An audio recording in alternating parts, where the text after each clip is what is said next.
Everyone, आज चाहिँ हामी चिकन मोमो बनाउन गइरहेको छौं। यहाँ चाहिँ छ चिकन, यता चाहिँ भाइको गाउँ हुन्छ।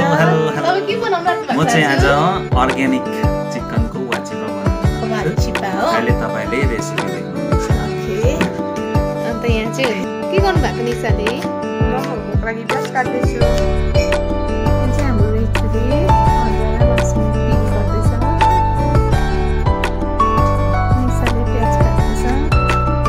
म चिकन छिल्दैछु। यहाँ बस्ती हुँदा यसरी यहाँ बोलिँदैछ। अब के छ तपाईले देख्न सक्नुहुन्छ। पाकेको पनि बनाउँदै गरेको पनि म तपाईहरुलाई दिन्छु है। हेर्नु होला। तपाईले मन परेमा लाइक गर्नुस्, सब्स्क्राइब गर्नुस्, शेयर पनि गरिदिनु होला। हामीले चिकन काटिसकेको छौँ। अन्त त्यसमा हामीले प्याजलाई एड गर्यौँ, जिन्जर,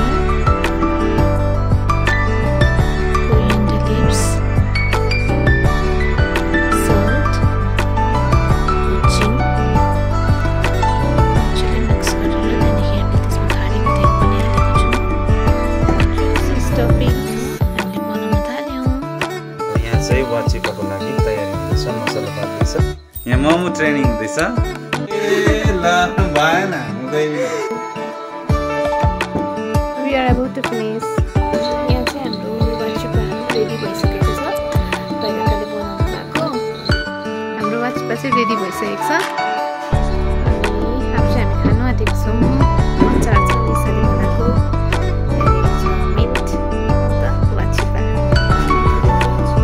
भाइकाले बनाउनु भएको वाचिपा देखाउनु न अनुहार।